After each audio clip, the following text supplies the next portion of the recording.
O encontro aconteceu numa noite fria, numa calçada esquecida da cidade.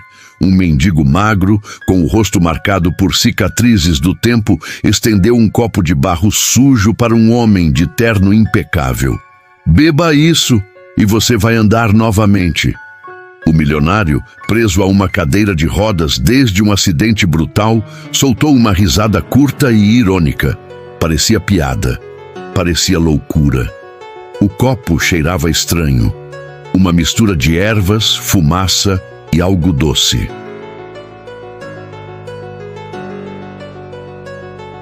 O milionário olhou para a bebida como quem encara um veneno. "Você sabe com quem está falando? Eu poderia te mandar prender agora." O mendigo apenas sorriu, mostrando dentes falhos. "Você pode, mas vai perder sua última chance." As palavras do homem de rua ficaram ecoando na mente dele. Última chance? Do que ele estava falando?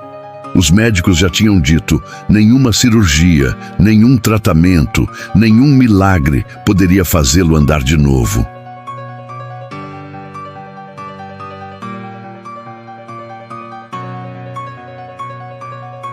E agora, um desconhecido vestido com trapos dizia ter a cura num copo imundo. A curiosidade venceu o orgulho. Ele pegou o copo, cheirou mais uma vez e bebeu. O sabor era amargo, queimava na garganta. No mesmo instante, o coração acelerou, as mãos tremeram e uma estranha sensação começou a percorrer suas pernas, algo que ele não sentia havia anos. Mas esse era apenas o início, porque nos minutos seguintes, ele descobriria que aquele mendigo não era um homem comum. E que a bebida não era apenas uma mistura de ervas, era o último segredo de uma história enterrada por décadas, uma história onde milagre e maldição andavam lado a lado. O milionário se chamava Arthur Vasconcelos, dono de hotéis, construtoras e até uma vinícola. Ele tinha tudo que o dinheiro podia comprar. Tudo, menos a capacidade de andar. Um acidente de carro havia destruído sua coluna 5 anos antes e, desde então, a cadeira de rodas se tornara parte de sua vida. Os melhores médicos do mundo disseram que não havia solução. Arthur se conformou, ou pelo menos aprendeu a fingir que sim. Naquela noite, ele estava no centro da cidade para uma reunião, mas um atraso o deixou esperando na calçada. Foi ali que o mendigo apareceu. Olhos fundos, roupas rasgadas, um cheiro de rua misturado com fumaça. "Beba isso e você vai andar novamente." Arthur riu. A cena parecia saída de um filme barato.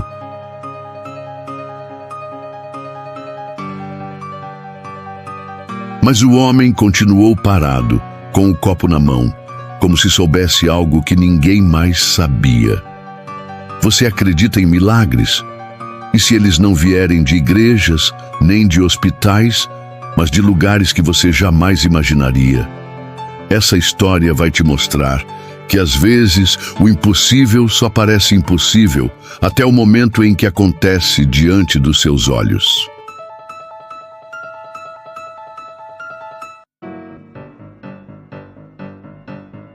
Mas antes de eu te contar cada detalhe e de revelar quem era realmente aquele mendigo, já faz o seguinte: se inscreve no canal para não perder as próximas histórias.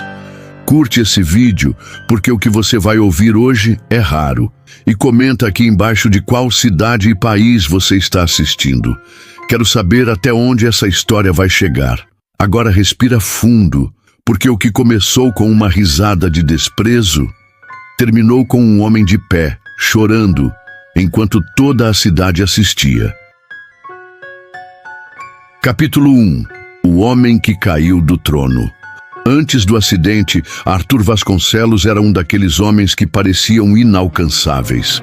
Cabelos sempre alinhados, ternos sob medida, passos firmes e um sorriso treinado para fechar contratos milionários.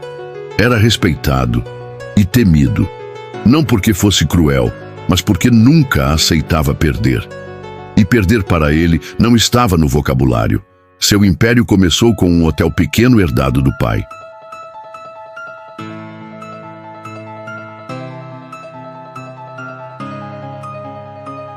Em 10 anos, multiplicou em uma rede de luxo presente em 4 países. Arthur acreditava que tudo podia ser conquistado com disciplina, inteligência e dinheiro. Até o dia em que o mundo decidiu lembrá-lo de que algumas coisas não se compram. Foi numa viagem de negócios, numa estrada molhada, no interior de Minas Gerais. O motorista desviou de um caminhão que invadiu a pista. O carro girou 2 vezes antes de bater contra um barranco.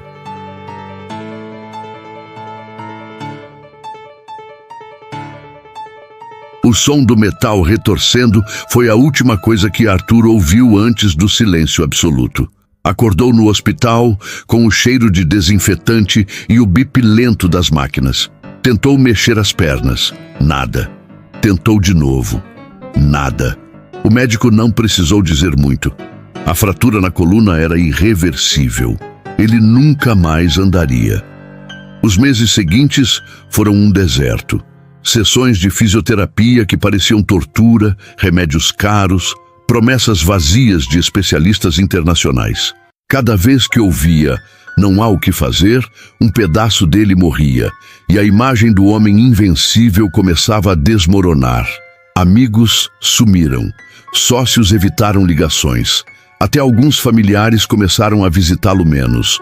No mundo dos poderosos, fragilidade é sinal de fraqueza.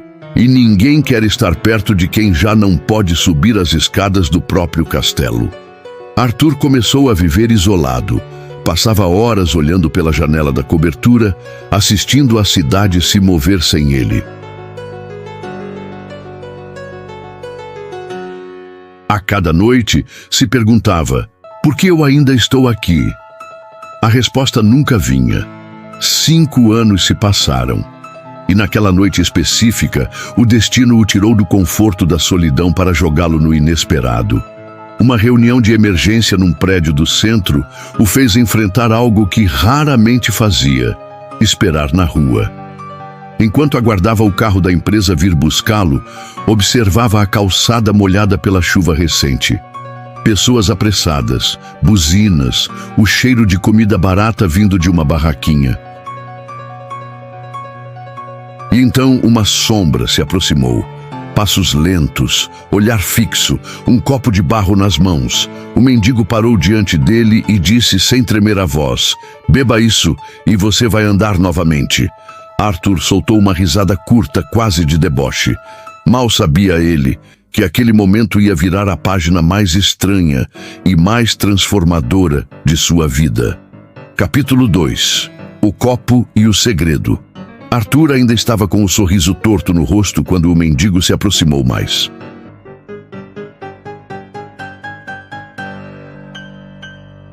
O cheiro da bebida invadiu o ar, uma mistura de folhas amargas, fumaça e um toque adocicado. Ele fez uma careta. "Você sabe o que está dizendo?" O mendigo inclinou a cabeça. "Sei, e também sei o que aconteceu com você no quilômetro 47 da BR-356. A espinha de Arthur gelou. Ninguém, além dos policiais e dos médicos, sabia os detalhes do acidente. E aquele homem, com roupas rasgadas e pés descalços, havia citado exatamente o local e a rodovia.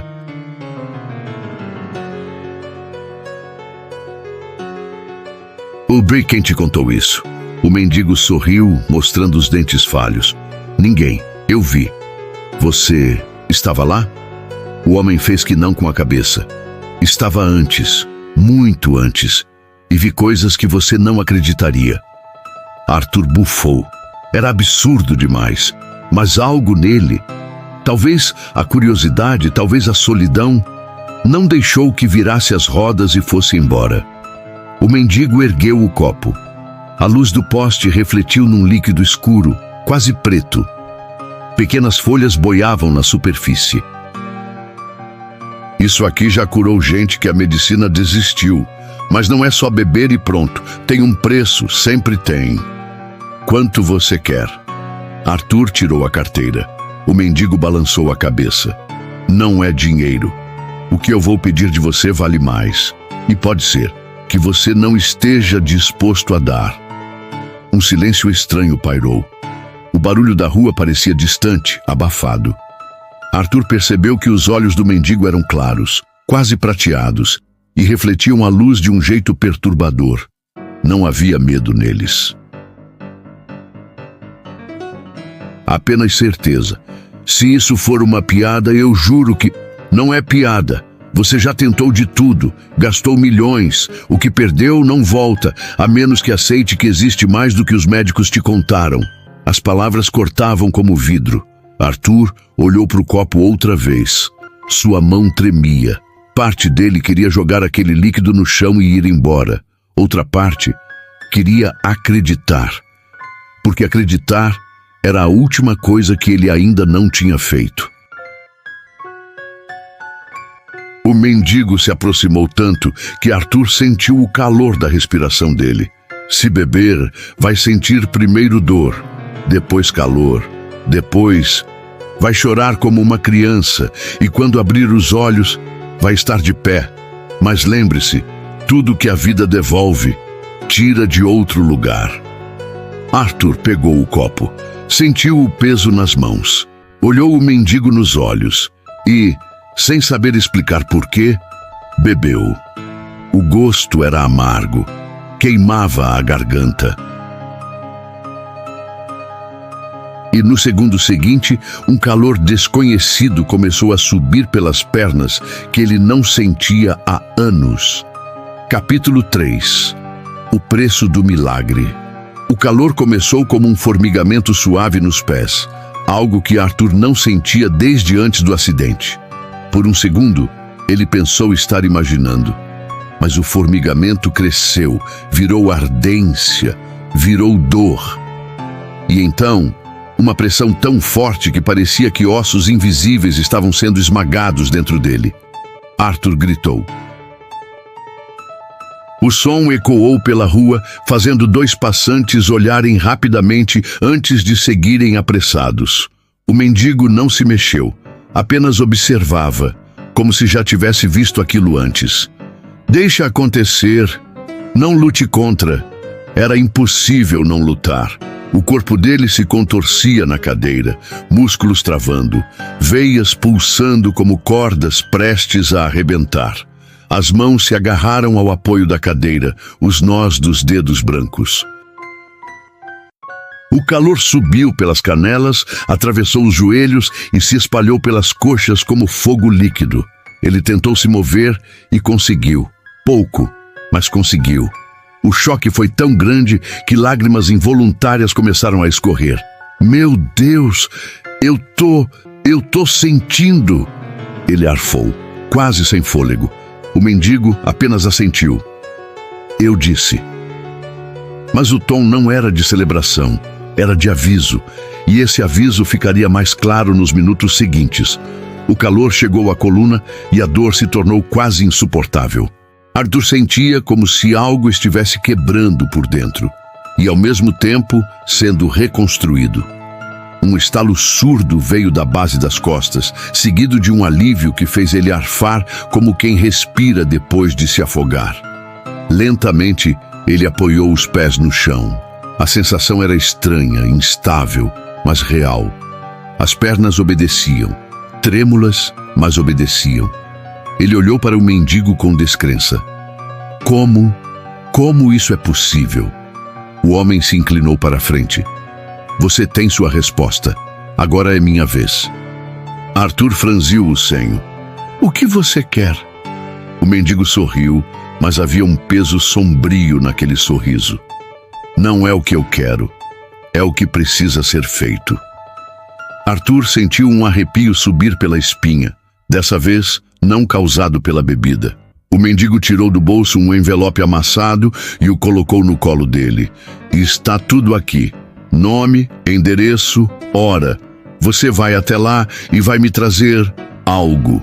Algo o quê? Não é o quê, é quem. O milionário arregalou os olhos. Você está me pedindo para sequestrar alguém? O mendigo apenas se virou para ir embora. Você quer continuar andando? Então não faça mais perguntas. A vida já te deu de volta. Agora é hora de você devolver. Arthur ficou ali, de pé pela primeira vez em 5 anos, com as pernas trêmulas e o envelope queimando em suas mãos. Não sabia se aquilo era um presente ou uma armadilha.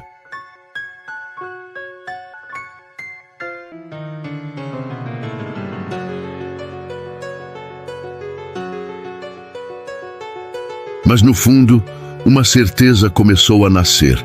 Ele tinha acabado de entrar em algo muito maior e muito mais perigoso do que um milagre. Capítulo 4. O nome no envelope. A rua já estava quase vazia quando Arthur finalmente criou coragem para abrir o envelope. O papel estava amassado e tinha um cheiro estranho, como de fumaça antiga. Dentro havia apenas uma folha dobrada ao meio. Quando ele a abriu, sentiu um frio na espinha. O nome escrito ali, ele conhecia. Não era um desconhecido qualquer. Não era um criminoso, nem alguém distante da sua vida. Era Helena Duarte, sua ex-esposa, a mulher que o deixara logo após o acidente e que nunca mais quis vê-lo. O coração de Arthur disparou.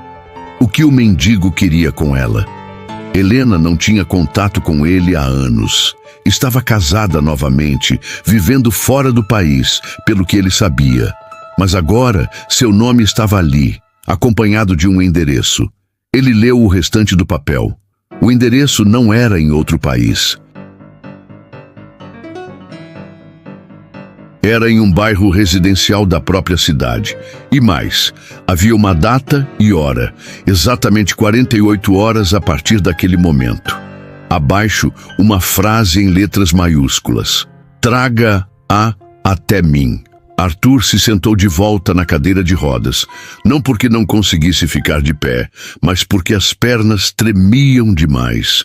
Era como se o peso do pedido tivesse tirado mais força do que a própria doença um dia tirou. Ele olhou em volta procurando o mendigo, mas o homem havia desaparecido como se nunca tivesse estado ali. Por alguns minutos, Arthur ficou parado, sentindo a noite mais fria do que antes. Podia simplesmente jogar o papel fora e fingir que nada daquilo aconteceu. Mas e se a cura não fosse permanente? E se o preço não pago tivesse consequências? O dilema começou a crescer dentro dele. Parte queria ignorar tudo, se apegar ao milagre e seguir com a nova vida.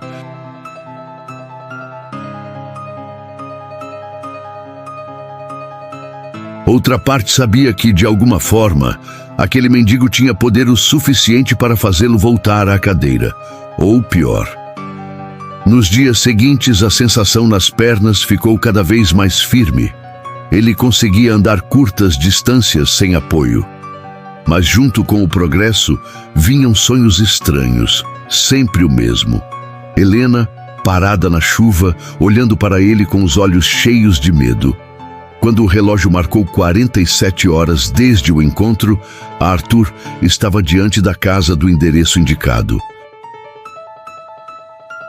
O portão branco, o jardim bem cuidado, luzes acesas na sala, era real. E dentro daquela casa estava a mulher que um dia o amou. E que agora era a chave de um acordo que ele não entendia. Ele respirou fundo, a mão suando no bolso. Estava prestes a bater a porta quando, por instinto, olhou para a rua. Ali, na esquina, parado sob o poste, estava o mendigo. O mesmo sorriso, o mesmo olhar prateado. E nesse momento, Arthur entendeu. Não havia volta. Capítulo 5. O passado que nunca morreu. Arthur respirou fundo antes de tocar a campainha. Um som suave ecoou da casa e passos se aproximaram do outro lado da porta. Quando ela se abriu, Helena apareceu, exatamente como ele lembrava. Cabelos longos, postura elegante, mas com um olhar que carregava algo novo. Medo. Arthur. A voz dela era um sussurro.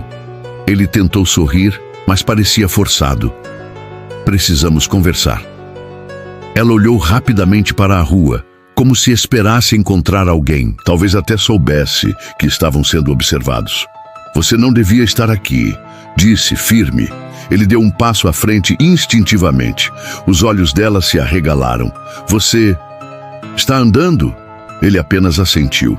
E eu acho que você sabe muito bem como isso foi possível. Helena empalideceu, olhou novamente para a esquina. O mendigo continuava lá, imóvel. Ele veio até você, não foi? Arthur se aproximou mais.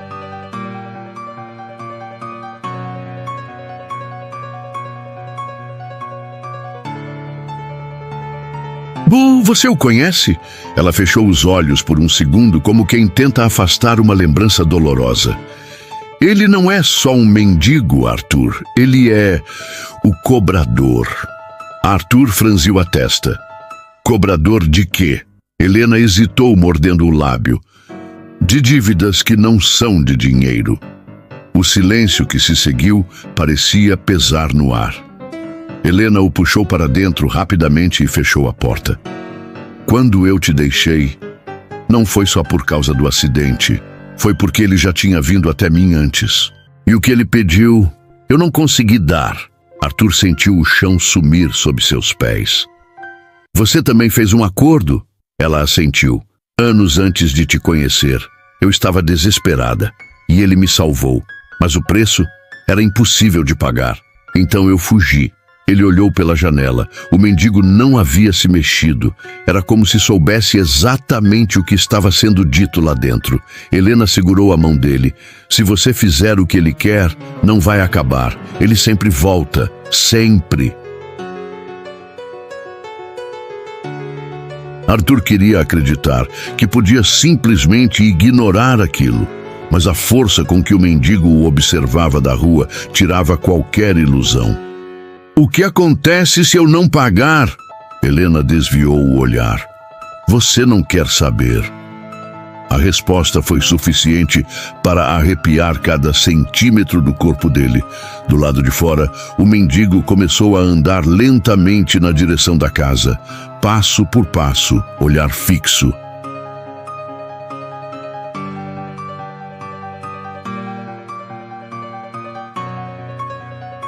E Arthur, pela primeira vez desde que voltou a andar, sentiu que talvez fosse melhor nunca ter se levantado daquela cadeira. Capítulo 6. O cobrador. Entra.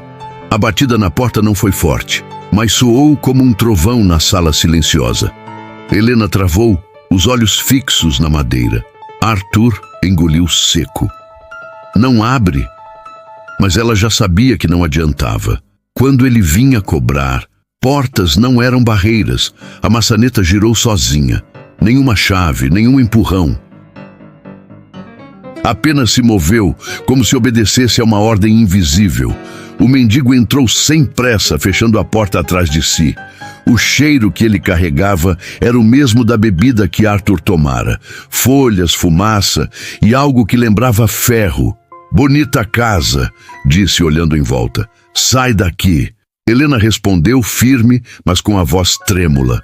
O homem sorriu. Não foi isso que você me disse da última vez que nos vimos. O olhar dela endureceu, mas os dedos ainda tremiam. Ele se aproximou de Arthur. Vejo que está andando bem.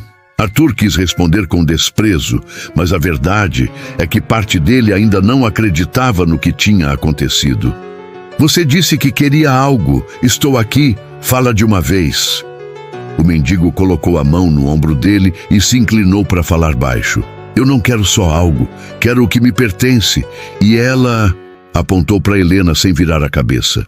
Me pertence. Helena deu um passo atrás. Você sabe que não é assim. Ele sorriu de novo. Claro que é.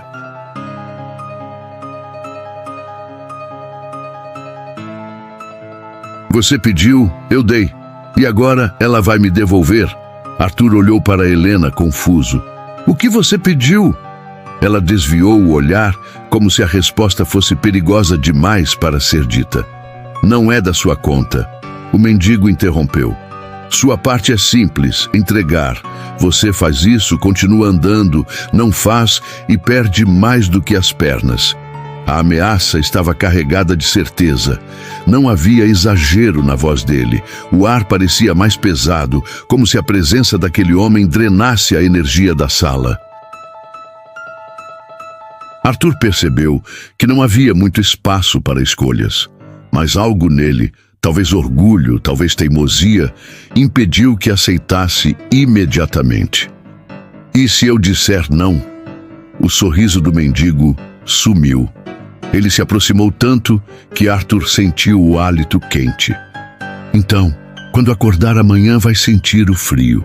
O mesmo frio que sentiu no hospital, quando não conseguia mover nada, mas dessa vez vai começar pelos braços. Helena fechou os olhos, como se já tivesse ouvido essa ameaça antes. O mendigo deu um passo para trás, como se desse tempo para que a decisão fosse tomada. Pense rápido, Vasconcelos. O tempo nunca está do seu lado. E como na primeira vez, simplesmente desapareceu, deixando o silêncio pesar sobre eles. Mas agora não havia mais dúvida. O prazo para pagar havia começado. Capítulo 7. As histórias que ninguém conta. Helena se sentou no sofá, ainda pálida.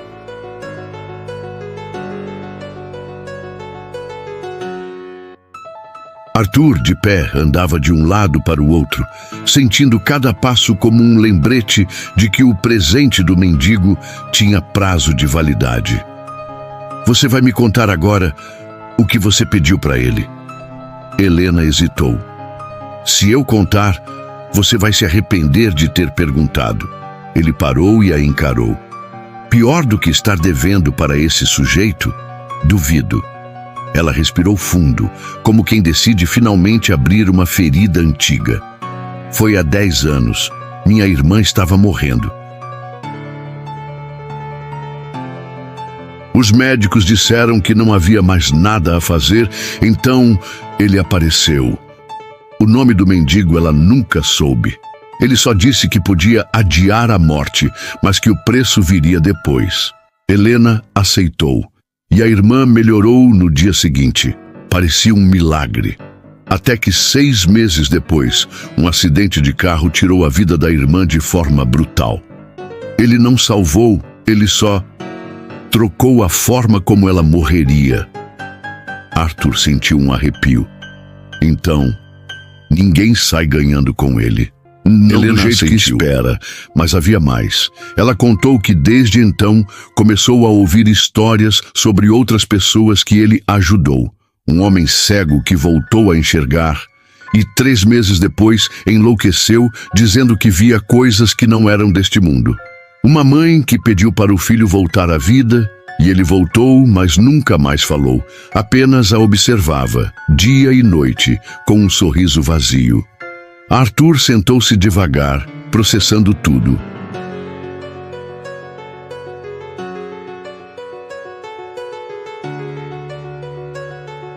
Então, se eu entregar você, Helena completou, ele vai levar mais do que minha vida e vai deixar algo no meu lugar, algo que você não vai reconhecer.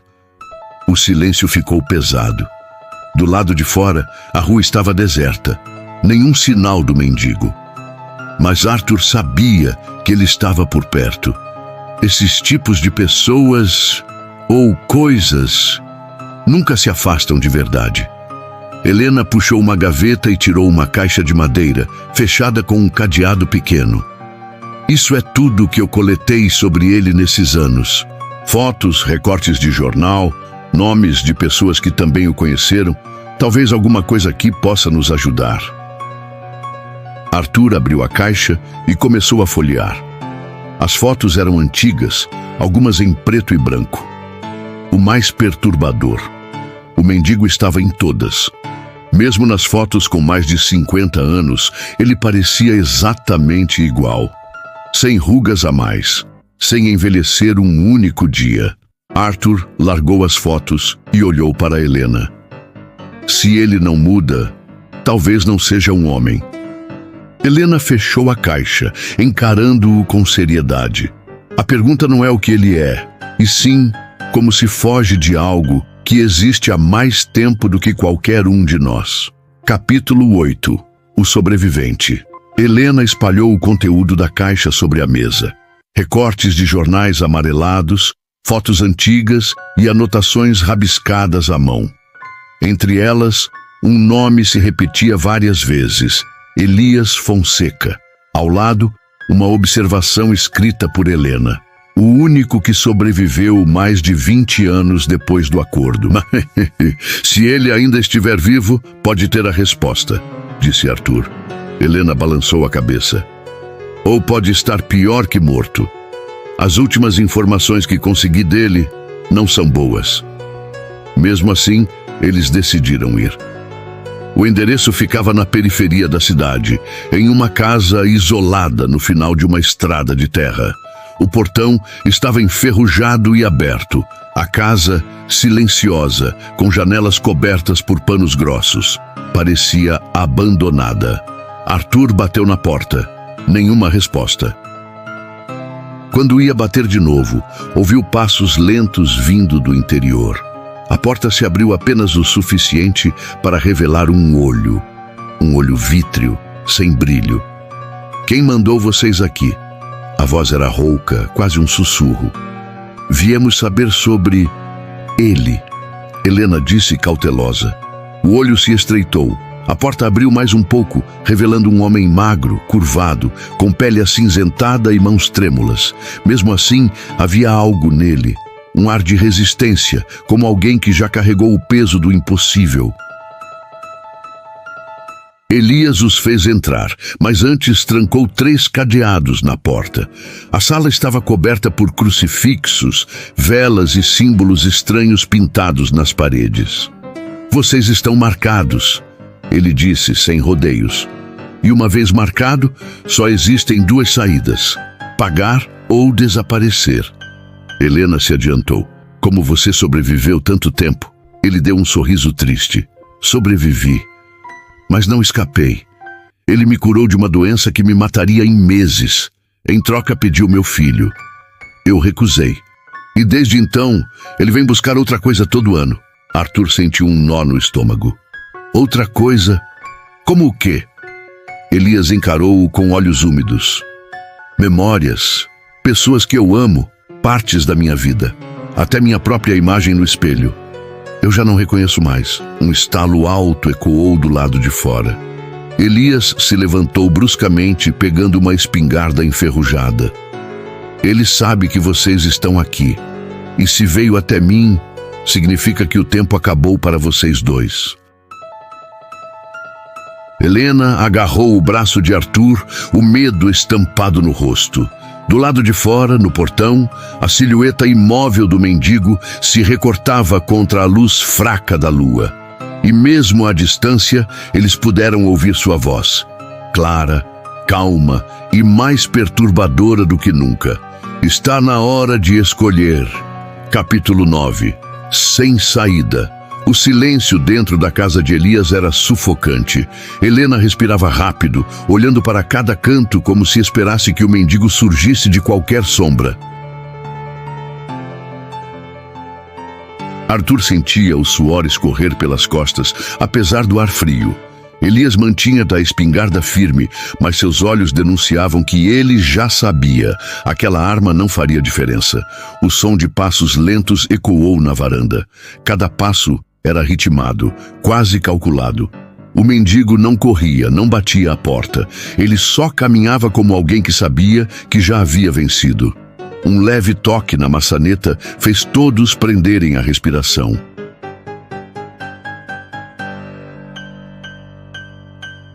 Ele não pode entrar se não for convidado, certo? Arthur perguntou, sem acreditar muito nas próprias palavras. Elias não respondeu. O mendigo girou a maçaneta e a porta se abriu sozinha, quebrando todos os cadeados como se fossem feitos de papel. Ele nunca precisou de permissão. Elias murmurou. O homem entrou calmamente, olhando ao redor como se estivesse avaliando o espaço.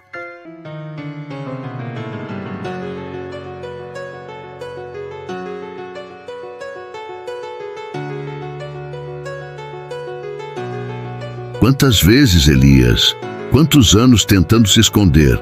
O velho não respondeu, mas o tremor em suas mãos aumentou. O mendigo então se voltou para Arthur e Helena. O tempo acabou. Agora, decidam. Helena deu um passo à frente. Não vou com você. O sorriso dele se alargou. Você não tem escolha, nem ele. Apontou para Arthur. Milagres não são presentes, são contratos, e todos os contratos vencem. Elias, em um ato desesperado, levantou a espingarda e atirou. O estrondo ensurdeceu a sala, mas o mendigo nem se moveu. A bala simplesmente se desfez no ar, como poeira ao vento. Ele suspirou, como quem lamenta uma criança teimosa. Sempre tentando, sempre falhando. Com um gesto lento da mão, o mendigo fez Elias cair de joelhos, a espingarda escapando de seus dedos. Os olhos do velho se reviraram e um grito baixo escapou de sua boca, como se algo estivesse sendo arrancado dele por dentro. "O que você está fazendo?" Helena gritou.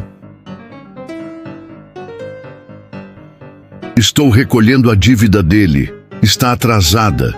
Quando soltou Elias, o velho estava imóvel, vivo, mas com o olhar completamente vazio, como se toda lembrança e emoção tivessem sido apagadas.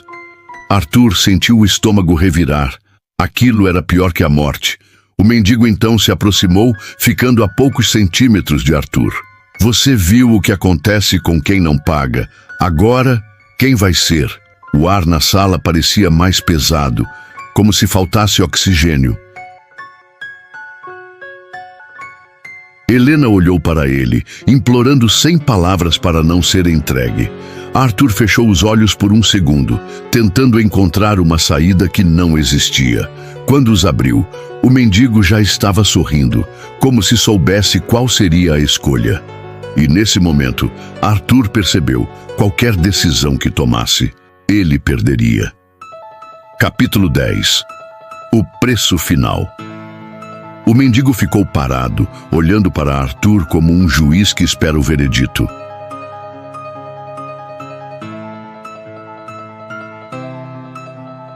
Helena, ao lado, segurava sua mão com força, mas ele sentia que aquela era uma guerra que teria de lutar sozinho. O tempo parecia se esticar, cada segundo pesando como horas. Arthur tentou imaginar sua vida sem as pernas de novo. O frio do hospital, as noites sem dormir, o olhar de pena das pessoas. Mas quando olhou para Helena, viu o mesmo medo que um dia ele próprio carregou. E entendeu que se entregasse ela, estaria se tornando algo pior que inválido. Seria um traidor. "Eu não vou te dar ela", disse, a voz firme apesar do coração disparado. O sorriso do mendigo sumiu. "Então vai me dar o quê?" Arthur respirou fundo. "Me leva, mas deixa ela." Helena arregalou os olhos. "Não, Arthur, não faz." O mendigo ergueu a mão e o silêncio caiu sobre ela como um manto sufocante. Interessante. Sacrifício voluntário. Faz tempo que não vejo isso. Ele se aproximou, colocando 2 dedos na testa de Arthur. Um calor insuportável começou a se espalhar, seguido de um frio cortante. As pernas dele cederam e a visão ficou turva. Era como se sua vida estivesse sendo arrancada fio por fio. Mas não foi só isso. Ele sentiu lembranças indo embora. O rosto da mãe, o som da própria risada, a sensação do primeiro beijo. Partes dele estavam sendo apagadas, como se nunca tivessem existido. E no meio disso, a imagem do mendigo queimava na sua mente. Quando o calor sumiu, Arthur estava no chão, respirando com dificuldade. O mendigo recuou, satisfeito. "A dívida está paga, por enquanto." Olhou para Helena, que chorava em silêncio. "Cuida dele, pelo tempo que restar." O homem saiu e a porta se fechou sozinha. Helena correu para ajudar Arthur a se sentar, mas ele a olhou confuso. "Você? Quem é você?" O golpe foi imediato. Ele não lembrava dela, não lembrava de nada. Helena tentou explicar, mas cada palavra parecia cair em um vazio. Ele só conseguia olhar para as próprias mãos, como se estranhasse até a si mesmo. Do lado de fora, o som de passos se afastava, cada vez mais distantes, até sumirem no vento frio da noite. Na rua vazia, o mendigo caminhava sem pressa. No bolso, um pequeno objeto que brilhava sob a luz da lua, um fragmento invisível para qualquer outro, mas precioso para ele, a última memória de quem Arthur foi. E enquanto desaparecia na escuridão, um novo sorriso surgia. O próximo contrato já estava a caminho. O caso de Arthur Vasconcelos e Helena nunca chegou a ser conhecido pelo grande público. Não houve registro policial, nem notícia de jornal. Foi como se tudo tivesse acontecido apenas dentro das paredes daquela velha casa. E, de certa forma, foi exatamente isso. Arthur sobreviveu, mas não era mais o mesmo homem. As lembranças que o definiam haviam sido arrancadas, deixando um vazio que nenhum tratamento médico ou terapia podia preencher.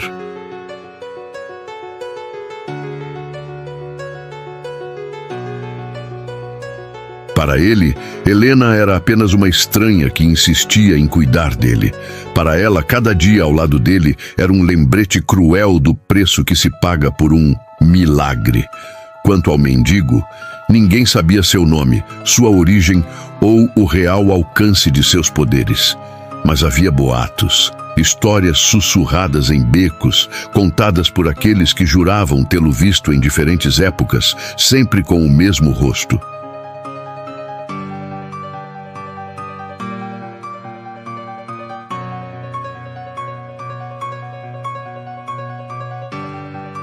Sempre oferecendo aquilo que as pessoas mais desejavam e sempre cobrando mais do que qualquer um poderia dar. E assim, enquanto Arthur vivia preso em sua nova existência vazia, o mendigo caminhava pela cidade, invisível aos olhos comuns, já à procura de sua próxima vítima, porque dívidas sempre serão cobradas.